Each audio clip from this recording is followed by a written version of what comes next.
Pero bien, hermanos, quiero dar gracias a Dios en esta preciosa tarde por esta linda oportunidad de estar juntamente con ustedes para estudiar la palabra de Dios, para poder compartir juntos un pasaje que el Señor me ha ministrado a través de él.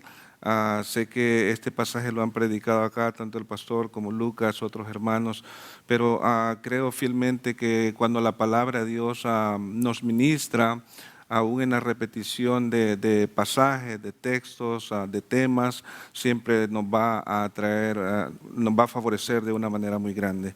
Así es que en esta noche me gustaría que nosotros nos vamos a concentrar en una porción que está en el libro de Romanos, en el capítulo 12. Libro de Romanos, capítulo 12. El versículo es el 1 y el 2, lo hemos comentado por causa de otros textos que se han enseñado alrededor de este capítulo. Y me gustaría que tuviéramos ahí cerca ese pasaje para poder meditar en él, ya que este pasaje es rico en una enseñanza que tiene para cada uno de nosotros. En este precioso pasaje nosotros podemos encontrar cómo nosotros podemos discernir la voluntad de Dios. Cómo nosotros podemos discernir la voluntad de Dios no es el tema que voy a tratar, ya lo voy a decir, que va relacionado a eso, pero a través de este pasaje se nos enseña tal vez una forma, un mecanismo de cómo llegar a poder tomar más fácil este conocimiento, este discernimiento de entender la voluntad de Dios. Comúnmente nosotros utilizamos esa frase repetidamente. Hace poco nuestro hermano estaba dando los anuncios y decía que vengamos al intensivo, que tratemos de hacer el tiempo porque esa es la voluntad de Dios, ¿verdad? Entonces cuando nosotros empleamos el vocabulario, la palabra, la voluntad de Dios, tal vez la podemos aplicar de una manera general o tal vez la podemos aplicar de una manera individual. Entonces, entre el entendimiento de lo que eso significa en nuestras vidas es importante. Y a la luz de este pasaje, me gustaría hacer una pequeña introducción en relación a una de las formas o de los mecanismos que el pasaje dice. Me gustaría leer el pasaje antes de entrar, vamos a regresar a él. En el capítulo 12, versículo 1 y 2 se lee de la siguiente manera. Mi interés va a estar enfocado en el versículo 2, capítulo 12, 1 dice: así que, hermanos, os ruego por las misericordias de Dios que presentéis vuestros cuerpos en sacrificio vivo, santo, agradable a Dios, que es vuestro culto racional. No os conforméis a este siglo, sino transformaos por medio de la renovación de vuestro entendimiento, para que comprobéis cuál sea la buena voluntad de Dios, agradable y perfecta. El objetivo final es entender cuál es la voluntad de Dios, pero hay una forma previa que se nos instruye cómo nosotros podemos llegar a esa meta, ¿verdad? Y la forma es la transformación de nuestra mente, ¿verdad? Y que no nos acoplemos a lo que es, como lo dice la palabra aquí en la primera frase, no os conforméis a este siglo. Cuando nosotros pensamos en la conformidad de este mundo, cómo uno puede, nosotros cristianos, nos podemos perder estando alrededor de una mente saturada por la influencia de este mundo o de este siglo, como lo cita a diferentes versiones. Creo que nosotros podemos de una manera inconsciente aún o aún consciente caer en ese estado de estar amoldados por medio de ser influenciados por el mundo de diferentes maneras. Y cada generación en cada tiempo ha tenido estas luchas, ha tenido estos retos. En algunas ocasiones han sido de una manera completamente diferente, en otras ocasiones han sido pecaminosas, grasas. Se recuerdan a Lot, por ejemplo, se habla de él que estaba abrumado por las vidas ausenas que vivían en su tiempo. Lo mismo Noé, también en diferentes épocas, en diferentes tiempos ha habido. Nosotros hoy por hoy en el modernismo y en toda la nueva era y todo el posmodernismo y todo esto que ha venido ha traído una serie de influencias que son una cosmovisión de cómo el mundo está funcionando hoy día, que muchas veces nosotros sin darnos cuenta nos adherimos a apoyar ciertas agendas que tal vez no son las mejores como hijos de Dios, como cristianos. Por ejemplo, Estamos viviendo un movimiento a favor del aborto, un movimiento sobre el progresismo, sobre el relativismo, sobre derechos a las minorías, sobre lenguajes inclusivos, movimientos de agendas globalistas o de identidad de género. Si nosotros buscáramos esas categorías, qué quiere decir o cómo estas categorías pueden afectarnos, yo creo que nosotros entenderíamos que tal vez no estamos entendiendo lo que estas corrientes del mundo están facilitando o adoctrinando a los niños en este tiempo, aún desde las escuelas, y aún influencian a los adultos. Por lo tanto, cuando nosotros pensamos, solo para decir una categoría, el lenguaje inclusivo, nosotros podríamos pensar de que se está cambiando la manera de explicar aquellas verdades absolutas que nosotros teníamos o que tenemos, pero que se están trastornando de alguna manera. Por ejemplo, ahora al aborto no se le llama aborto o crimen como lo que naturalmente es, sino que se le llama intervención la intervención del embarazo. Si ustedes se dan cuenta, cuando oímos esta palabra no suena pesada, ¿verdad? No suena grasa, no suena dura. Y de esa manera nosotros estamos siendo influenciados aún en nuestro vocabulario, tratando de minimizar todos esos absolutos, todas esas maneras de pensar. Ahorita hay un montón de gente que no vamos a entrar en detalles, pero lo que quiero decir con esto, hermanos, es que como cristianos nosotros tenemos la responsabilidad de poder apartarnos de todas esas influencias del mundo, que son las que pueden traer un daño a nuestra fe cristiana. Por lo tanto, nos afectan cómo nosotros poder tener una comunión, un acercamiento y entender, dicho sea de paso, lo que este pasaje está proponiendo, lo que es la voluntad de Dios. Así es que en esta tarde yo quisiera que estudiáramos este pasaje que leímos en el libro de Romanos 12:1 en adelante, y el tema de esta noche es un cambio de mente necesario para entender la buena voluntad de Dios. Nuevamente, el tema que corresponde en esta noche es un cambio de mente necesario para entender la voluntad de Dios. O sea, la meta, el fin, el propósito es entender a través de este pasaje cuál es la voluntad de Dios. Pero previo a eso, la palabra de Dios, el apóstol Pablo está proponiendo algo, cómo lograr entender aquello. El texto, ya dijimos, Romanos 12:12, y la proposición la pudiera definir de esa manera: cómo entender la buena voluntad de Dios a través de una mente renovada, siendo obedientes a renunciar a una mente viciada de pecado, amoldada a un sistema contrario a los valores bíblicos. Esta es mi proposición para esta noche. Nuevamente les repito, cómo entender la buena voluntad de Dios a través de una mente renovada, siendo obedientes a renunciar a una mente viciada de pecado, amoldada a un sistema contrario a los valores bíblicos.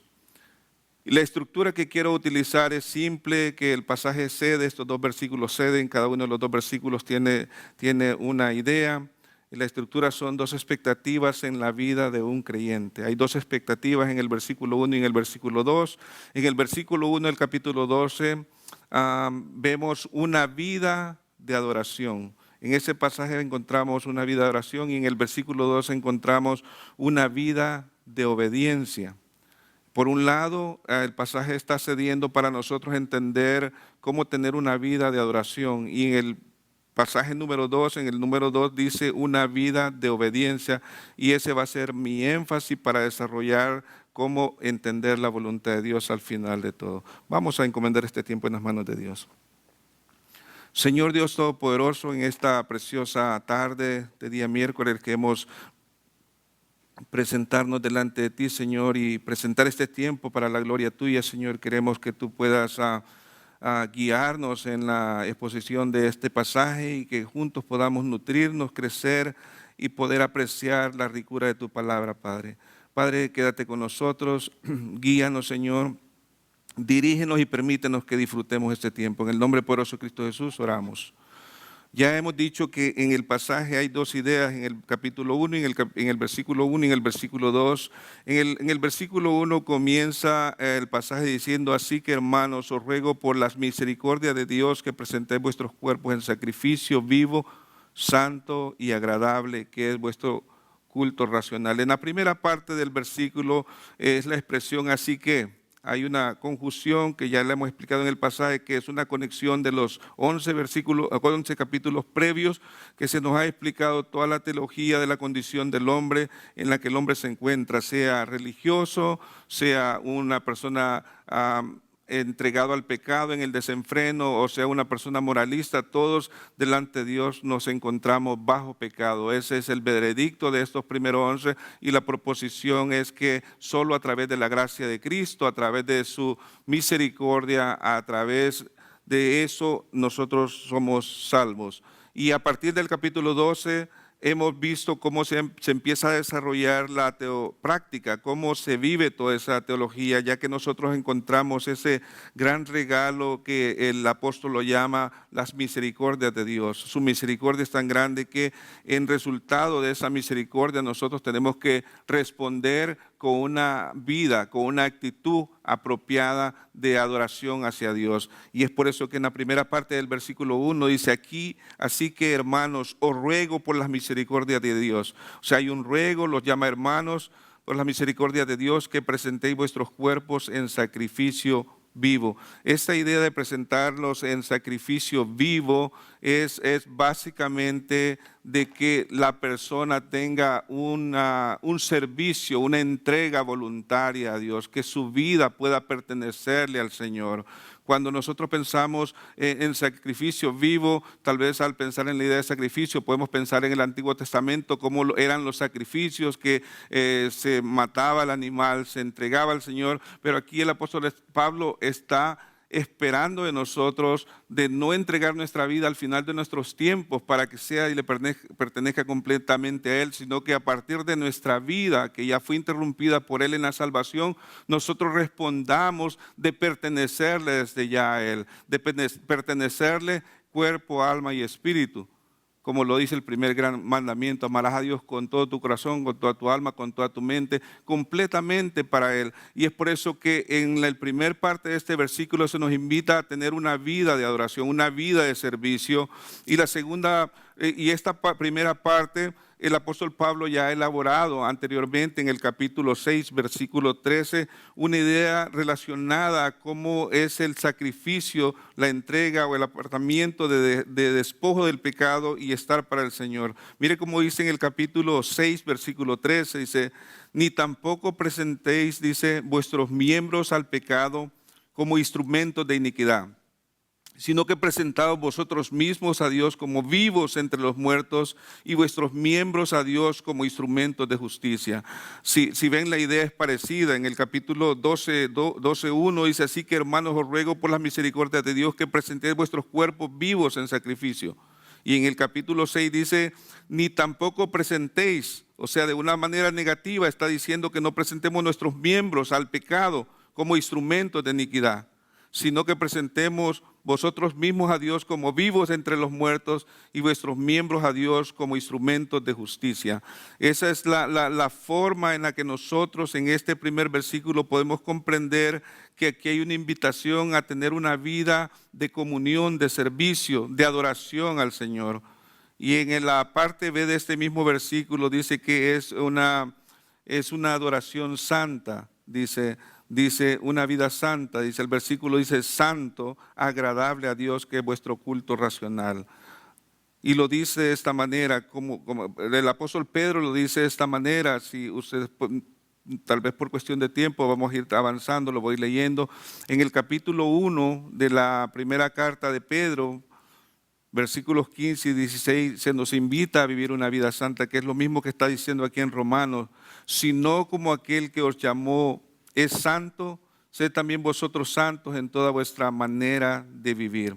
Aquí hay una invitación a tener una vida de santidad. Por eso este primer versículo, la invitación de una manera general es a tener una vida en comunión con el Señor, una vida de santificación, de entrega completamente a Dios. Y Él lo dice que es un culto racional, es un culto, es una forma comprensible, como natural de poder entregar nuestra vida a Dios por causa de lo que Él ya ha hecho previamente en nuestras vidas.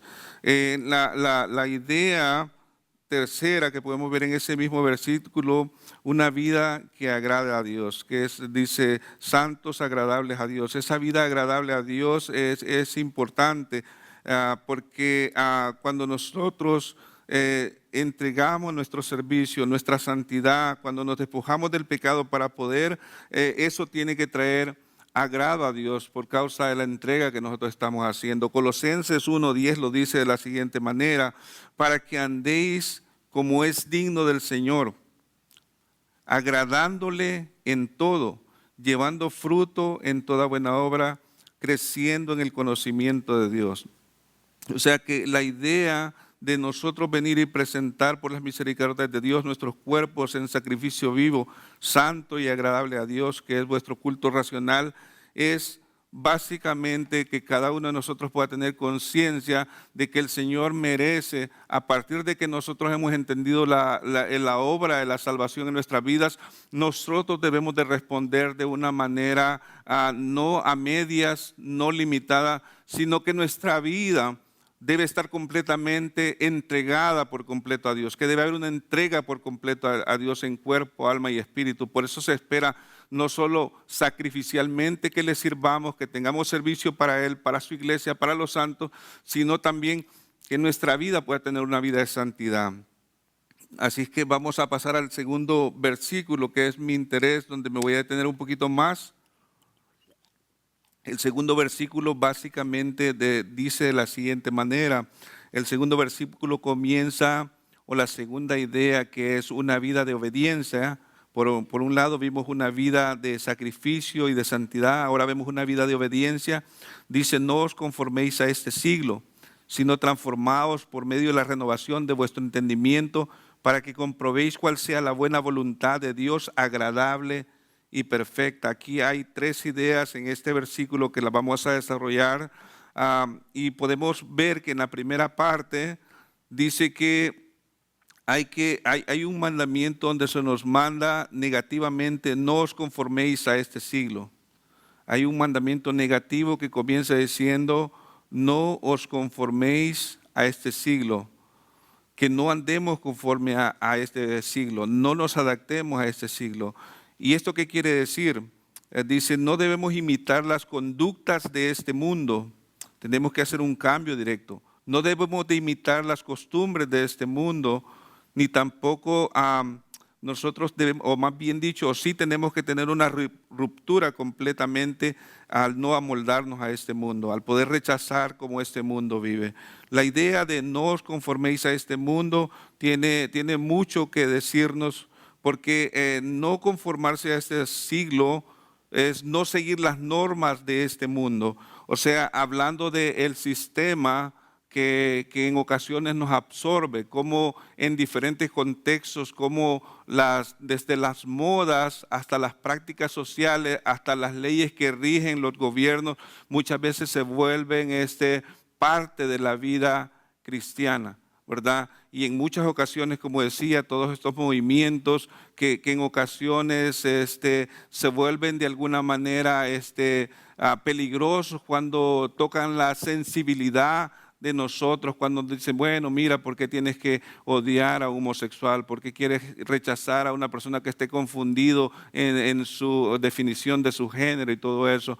Y no es que tiene que existir un odio, pero tenemos la responsabilidad de condenar aquello que no es correcto, aunque la sociedad le dé aplausos y lo apruebe. Nosotros somos responsables de decirle a lo que es pecado, pecado, y que no es agradable delante de Dios. Mas, sin embargo, nuestra sociedad quiere ser tolerante pensando en que las personas no solo están confundidas, sino que hay una voluntad, una decisión libre de su cuerpo de determinar lo que ellos quieren ser o hacer, ¿verdad? Y es donde quieren influenciar aún en la mente de aquellos que creemos en el Señor, de aquellos creyentes, de aquellos que profesamos la fe.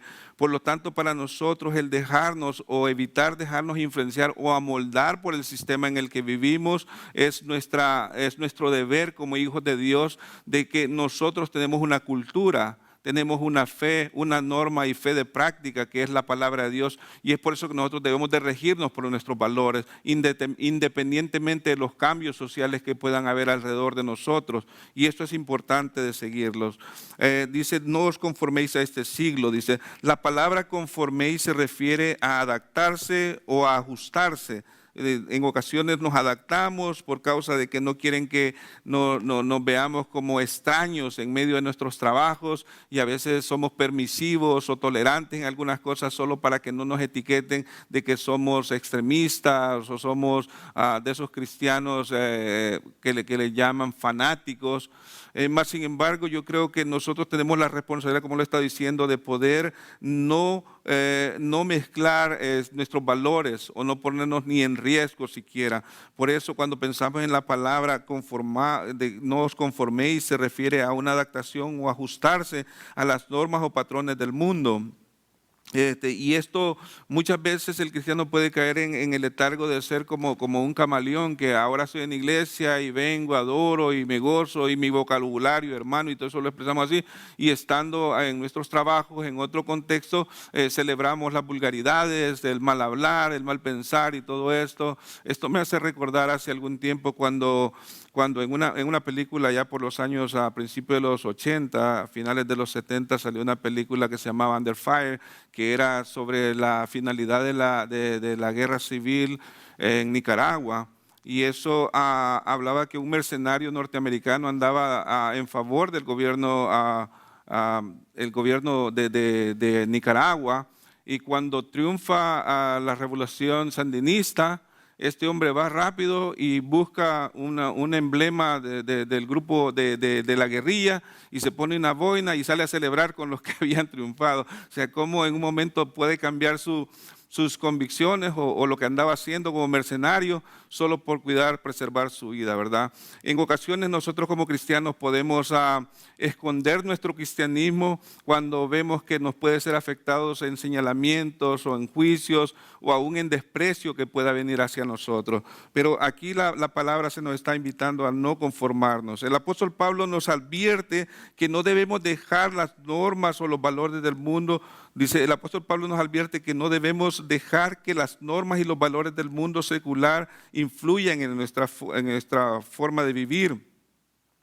Esto no significa que debemos aislarnos de la sociedad, sino que debemos de ser conscientes de las influencias del mundo y no dejarnos dominar por ellas. O sea, tenemos que tener conciencia que esa es la realidad que toca en ocasiones, pero no debemos dejarnos influenciar. Nosotros tenemos que ser influencia, porque somos llamados a ser sal y luz en el mundo, ¿verdad? Esa es nuestra directriz que se nos ha propuesto como hijos de Dios, que nosotros tenemos que ser un ejemplo, una influencia en medio de un mundo en decadencia. Ahora nosotros podemos pensar, ¿por qué es necesario no adaptarnos a un sistema del mundo? Simplemente porque un sistema está en una condición, el mundo está en una condición en decadencia moral y que no honra a Dios, y eso lo podemos comprobar en Romanos. El libro de Romanos capítulo 1, versículo 18, 21 y 28 nos ayudan y los voy a leer. Dice de la siguiente manera: porque la ira de Dios se revela desde el cielo contra toda impiedad e injusticia de los hombres que detienen la justicia, detienen con injusticia la verdad. Nuevamente lo voy a leer. Porque la ira de Dios se revela desde el cielo contra toda impiedad e injusticia de los hombres que detienen con injusticia la verdad. Es interesante como en este pasaje se habla de la condición del hombre y de una manera se habla de incluso del juicio de Dios con la humanidad en esta decadencia. Dios nos esconde para poder manifestarse en contra de lo que no le agrada o que no honra a Dios. Dice que la ira de Dios, dice, se revela desde el cielo contra toda impiedad. O sea, Dios la puede manifestar y lo ha hecho. A través de toda la historia, Dios ha traído juicios a este mundo por causa del pecado. Y Él lo manifiesta en su palabra, que lo hace así. Porque la injusticia de los hombres detienen la verdad. Y como decía al principio, en los sistemas que nos rodean, de estas nuevas cosmovisiones que han venido latente y tocando puertas, nos damos cuenta de que una de las cosas tan difíciles de poder comprender es cómo esta gente no puede pensar que nosotros tenemos verdades absolutas que no las podemos negociar, más sin embargo ellos quieren hacer las verdades relativas, que ellos pueden decir que una cosa que nosotros entendamos biológicamente como verdad, como definición del sexo de un ser humano, mujer y hombre, que lo podamos ver por vía de simplemente parar a dos personas biológicamente y verlo, que son diferentes. Ellos pueden por vía de los sentimientos y las emociones y las percepciones pensar que uno puede decidir o pensar que uno puede ser otra cosa. Puedo pensar que yo no soy hombre, que puedo ser mujer o viceversa. Por vía de las emociones y los sentimientos apelan a eso para defender sus posturas. Mas, sin embargo, ¿qué es lo que está haciendo eso? Deteniendo la verdad de Dios, porque hay verdades absolutas que no son negociables, que son verdades y las podemos, sin caer en dogmatismo, podemos afirmarlas que son de esa manera, ¿verdad? Mas ahora con esta idea de que no hay verdad absoluta, ellos quieren hacer relativo todo en conveniencia de las cosas que ellos quieren proponer. Por eso nosotros vemos aquí en este versículo cómo la verdad está siendo puesta en tela de juicio. El versículo 21 dice, pues habiendo conocido a Dios, no le glorificaron como a Dios ni le dieron gracias, sino que se envanecieron en sus razonamientos y su necio corazón fue entenebrecido. O sea, esta es la condición del mundo que no conoce a Dios, el mundo que ha rechazado a Dios. Dice, porque habiendo conocido a Dios, o sea, hay evidencia de que Dios es manifiesto en la vida de ellos, pero ellos no le dan el reconocimiento, no le glorifican como a Dios, ni le dieron gracias, sino que se envanecieron en sus razonamientos, ellos en su pensamiento, en su forma de definir las cosas, y su necio corazón fue entenebrecido. Es tremendo cómo el ser humano ha tenido esa decadencia. Y mire el versículo 28, como continúa diciendo, del mismo capítulo 1 de Romanos. Y como ellos no aprobaron tener a Dios en cuenta, dice, Dios les entregó una mente reprobada para hacer cosas que no convienen. Como ellos no quisieron aprobar o tener a Dios en cuenta, Dios los entregó una mente reprobada. O sea, esa es la condición de la que Dios no quiere que nosotros seamos influenciados. Porque una mente sin Dios, una mente descarriada, una mente pecaminosa va a proponer cualquier tontería, cualquier cosa, cualquier fábula, queriendo hacerla una verdad. Y si como hijos de Dios nosotros permitimos que eso suceda, nosotros nos podemos dejar llevar por esas corrientes. Y eso va a afectar en cómo vamos a percibir nosotros, entender la buena voluntad de Dios. ¿Y quién está detrás de todo eso? Mire lo que dice 2 Corintios 4, 3 y 6. 2 Corintios 4, 3 y 6, vemos que detrás de todas esas personas que no quieren tener nada con Dios y que rechazan a Dios, dice la palabra de Dios, pero si nuestro evangelio está aún encubierto, entre los que se pierden está encubierto, en los cuales, mire, el Dios de este siglo cegó el entendimiento de los incrédulos para que no les resplandezca la luz del evangelio de la gloria de Cristo, el cual es la imagen de Dios.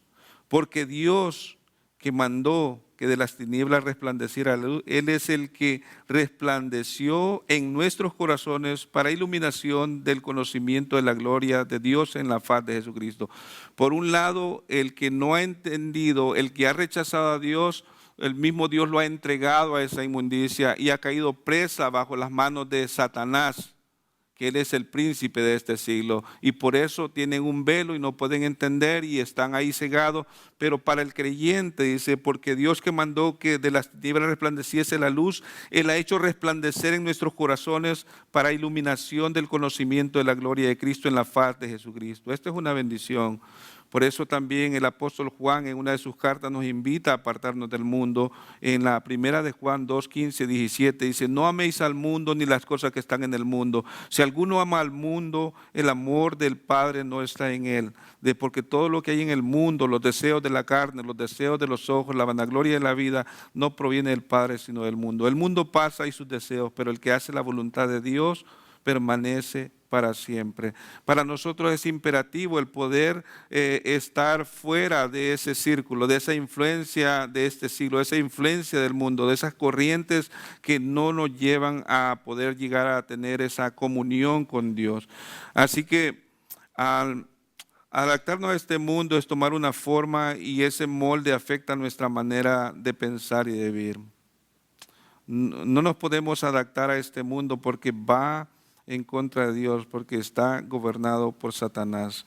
Y vamos a ver la segunda idea de este versículo. Por un lado hemos visto la idea negativa de no conformarnos, de no adaptarnos, de no ser igual que el mundo. Pero por otro lado, en la segunda idea hay un mandamiento positivo que dice y comienza con este contraste: si no, transformaos por medio de la renovación de vuestro entendimiento. Aquí la invitación positiva es que tenemos que tener una transformación y el medio para esa transformación es una renovación de nuestra mente, o sea, un cambio de mente. Si en el pasado sin Cristo nosotros teníamos una manera de pensar y de ver las cosas, una filosofía de fe. Por ejemplo, yo en el pasado, cuando yo recién entré al camino de Dios, yo era de línea izquierdista. Y era de esos izquierdistas radicales y quise mezclar la fe cristiana con la filosofía marxista, izquierdista, y eso me trajo problemas en un momento cuando entré al conocimiento de la verdad. Me doy cuenta de que no tiene fusión y yo la trataba de adaptar, pero cuando vengo al conocimiento de Dios me doy cuenta de que lo que Dios propone es completamente diferente a lo que estos movimientos influenciaron en una etapa de mi vida. Y gracias a Dios que podemos pensar de que hay un mecanismo por causa del Espíritu Santo que nos ayuda a pensar diferente. Pero si nosotros nos quedamos con nuestra manera vieja de pensar o vivir, o como se nos ha adoctrinado, sea en escuela, sea en algún movimiento social o como sea, nos podemos quedar pensando de esa manera. Nosotros necesitamos ser renovados en nuestra manera de pensar, tener una mente acorde a la voluntad de Cristo, que es lo que está proponiendo. Si no, dice, en vez de conformarnos a este mundo, sino transformándonos por medio de la renovación de nuestro entendimiento, o sea, la mente. ¿Qué quiere decir la palabra transformarse? La palabra transformarse es convertirse o cambiar en algo distinto, hablando de la palabra de una manera general, convertirse en algo distinto. Y si pudiéramos ver una transformación, podríamos recordar la transfiguración de nuestro Señor Jesucristo, ¿verdad? Él hizo un cambio completamente en Él. Y si lo quisiéramos ver en actitud, podemos ver la vida del apóstol Pablo. Antes de que fuera el apóstol Pablo, él era Saulo de Tarso, que estaba camino a Damasco a perseguir a los cristianos, había pedido cartas, iba con un rigor, con un ánimo fuerte, iba con todo el impulso. Cuando fue confrontado con el Señor y que Dios lo interrumpió en su vida y entró a su vida, él tuvo una transformación. Él siguió la misma dirección a donde iba, pero con una mentalidad diferente. Él iba a Damasco, pero iba a predicar el Evangelio y no le importaba perder la vida. El ánimo, la fuerza, el rigor con el que él iba de la misma manera. Esa es una forma de apreciar la transformación. Pero si queremos ver a la luz de lo que es el pasaje, la palabra transformarse la palabra se refiere a un cambio radical profundo en nuestra forma de pensar y vivir en relación a nuestra fe, ¿verdad? La palabra renovar nuestra mente se refiere al proceso de cambiar nuestra forma de pensar y razonar para que se ajuste a la verdad, a la verdad y a la sabiduría de Dios. Voy a repetir esto nuevamente. La palabra transformarse se refiere a un cambio radical profundo en nuestra forma de pensar y vivir. Y la palabra renovar la mente se refiere a un proceso de cambio de una forma de pensar y razonar para que se ajuste a la verdad y la sabiduría de Dios. Esto implica que debemos dejar que la palabra de Dios y el Espíritu Santo nos guíe y nos transforme en nuestra forma de pensar y vivir. Solo es a través del Espíritu de Dios, al Espíritu Santo, por su palabra, que nosotros podemos obtener esa transformación. La transformación de tener una mente diferente, una manera de percibir las cosas, una manera diferente de pensar las cosas, de cómo el mundo las ha propuesto. Efesios 4, 23 y 24 nos ayuda de alguna manera a entender esto. Dice versículos 23 y 24 de capítulo 4 de Efesios: y renovaos en el espíritu de vuestra mente, y vestíos del nuevo hombre creado según Dios, en la justicia y santidad de verdad. Fíjese bien cómo dice el pasaje nuevamente: y renovaos en vuestro espíritu de la mente, y vestíos del nuevo hombre creado según Dios, en la justicia, santidad y verdad.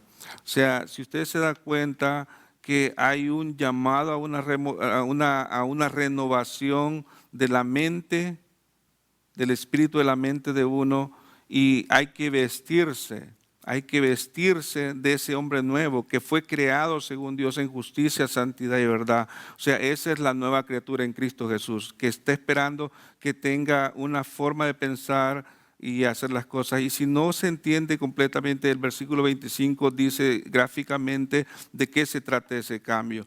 Y el cambio es de dejar lo viejo y tener lo nuevo. Dice: por lo cual, desechando la mentira, hablar verdad cada uno con su prójimo.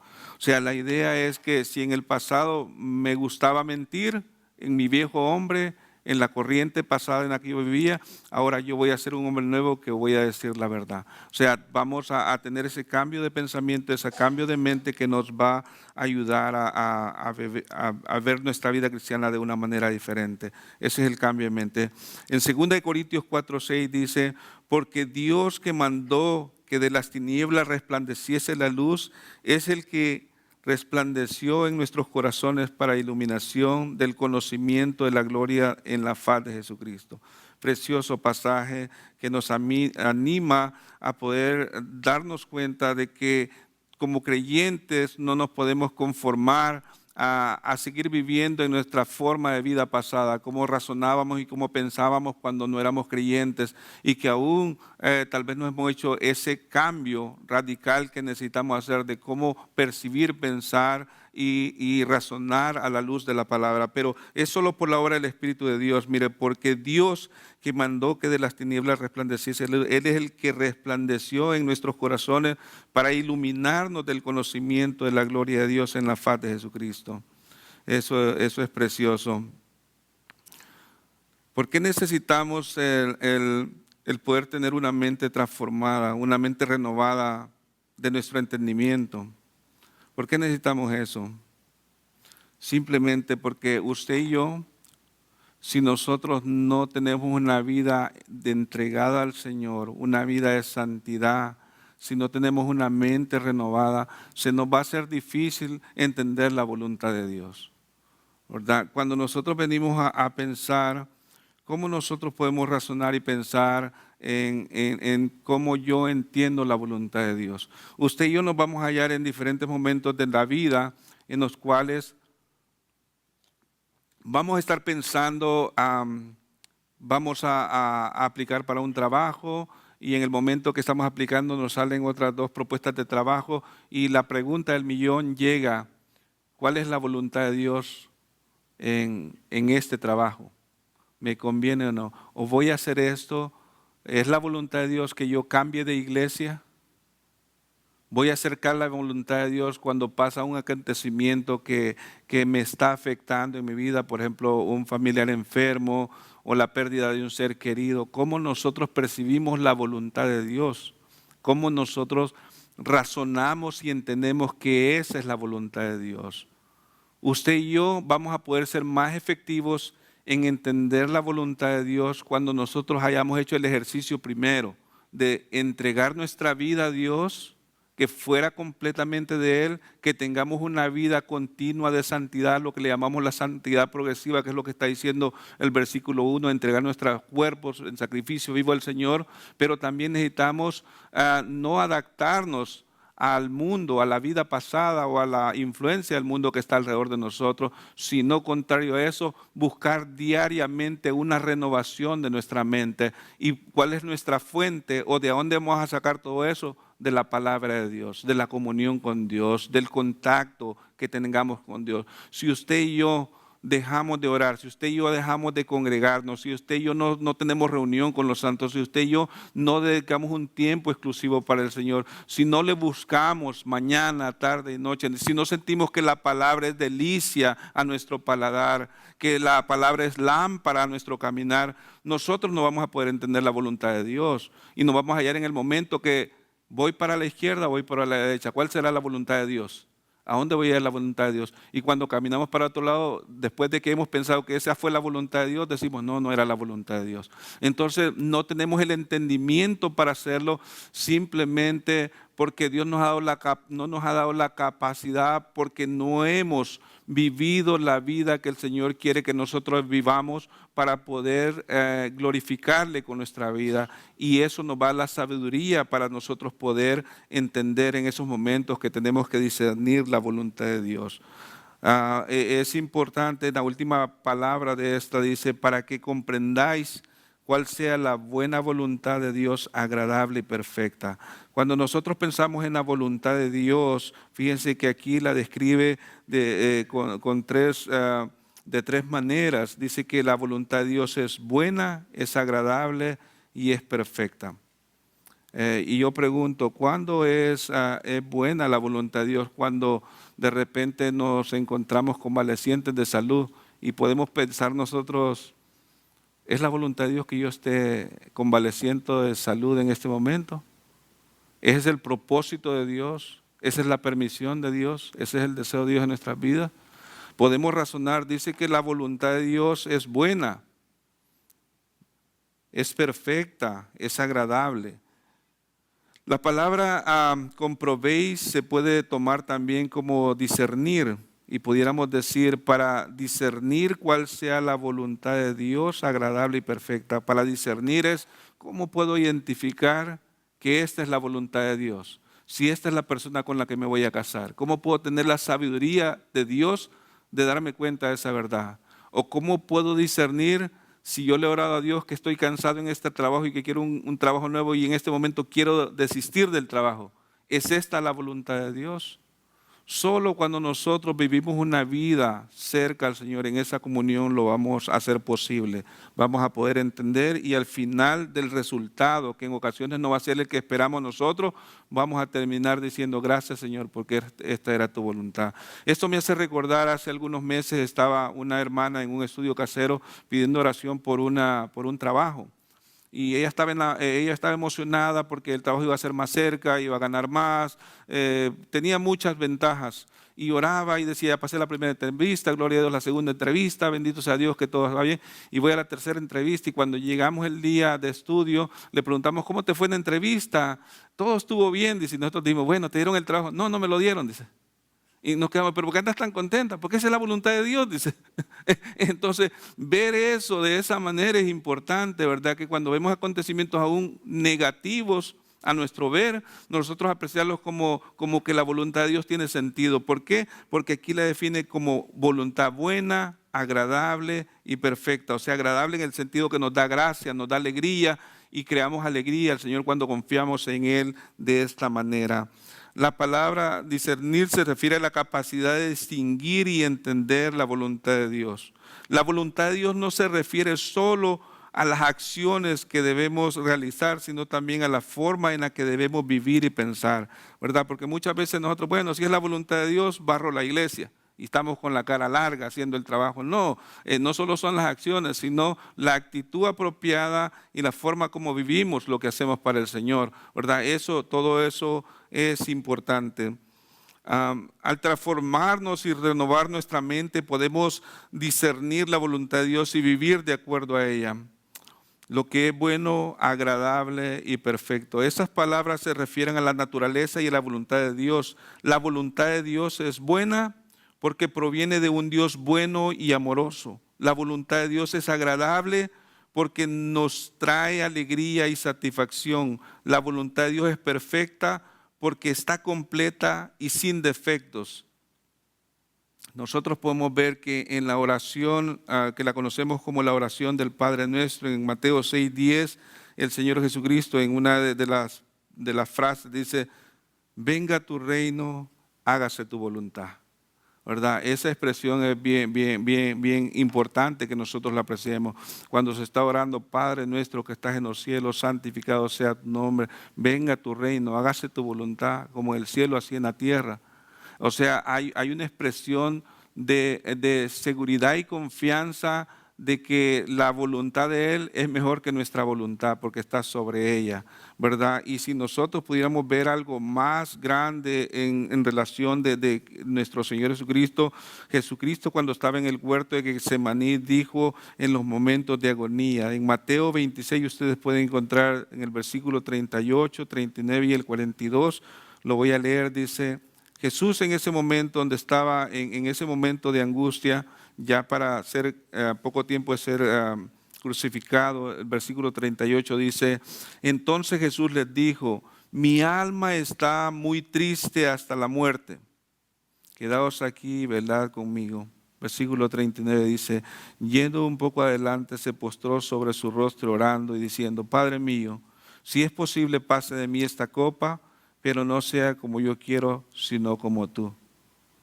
Mire lo que dice el versículo 42. Otra vez fue y oró por segunda vez, diciendo: Padre mío, si no puedo pasar de mí esta copa sin que yo la beba, hágase tu voluntad.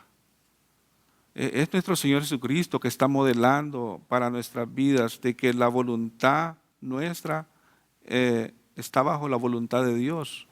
Y cuando nosotros buscamos la voluntad de Dios en nuestras vidas, que vamos a estar expuestos a ese dilema en cada momento, ya sea para un trabajo, para una relación, para todas las decisiones que tomamos nosotros, darnos cuenta de que detrás de las acciones nuestras o lo que venga en nuestra vida está la voluntad de Dios puesta. ¿Cómo nosotros la entendemos? ¿Cómo nosotros la percibimos? ¿Cómo nosotros nos gozamos en ella? ¿Cómo nosotros la aceptamos como una voluntad perfecta? ¿Renegamos? ¿Nos quejamos? ¿Dudamos de Dios? ¿O terminamos clamando como nuestro Señor Jesucristo, diciéndole al Padre que si es posible que la copa o que el evento del sacrificio se pudiera evitar, dice, pero que no sea como Él desea, sino de acuerdo a su voluntad? Por lo tanto, hermanos, nosotros como hijos de Dios podemos aprender de este pasaje que aquí hay un llamado a no conformarnos a las normas de este siglo, sino a tener una transformación a través de una renovación de nuestra mente, para discernir la voluntad de Dios y vivir de acuerdo a ella y así entender su voluntad. La invitación para esta noche, hermanos, es que cada uno de nosotros pueda irse pensando que en muchos momentos de nuestra vida nosotros necesitamos entender la voluntad de Dios. Y en muchas ocasiones no la entendemos o la entendemos distorsionada o no la aceptamos cuando llega a nosotros, pero la voluntad de Dios se va a realizar en nosotros, querramos o no querramos, la entendamos o no la entendamos. Él hace lo que Él decreta y lo que Él determina. Él no le pide permiso a nadie. Pero para nosotros tener la paz, la satisfacción de vivir de acuerdo a su voluntad, tratemos siempre de entregar nuestra vida en sacrificios vivos que le agraden al Señor, que busquemos esa vida de santidad y de esta manera poder tener una mente renovada que nos va a ayudar a poder decirle: gracias, Señor, porque esta fue tu voluntad. Así que, hermanos, adelante a buscar la voluntad de Dios. Oremos. Padre nuestro que estás en los cielos, Señor Dios Todopoderoso, venimos delante de tu sagrada presencia, Padre amado. Queremos darte gracias en esta preciosa tarde, Señor, por este tiempo que nos permites abrir tu palabra, meditar en ella, Señor, y de acuerdo a este pasaje, Señor, entender que tu voluntad es perfecta, agradable y buena. Gracias por tener esa voluntad sobre nosotros, Señor, y así nosotros poder vivir de acuerdo a ella, Señor. En el nombre glorioso de Cristo Jesús, te damos las gracias y pedimos que lleves en bendición a cada uno de mis hermanos a sus hogares. Por Cristo Jesús oramos. Amén. Que el Señor les bendiga, hermanos. Están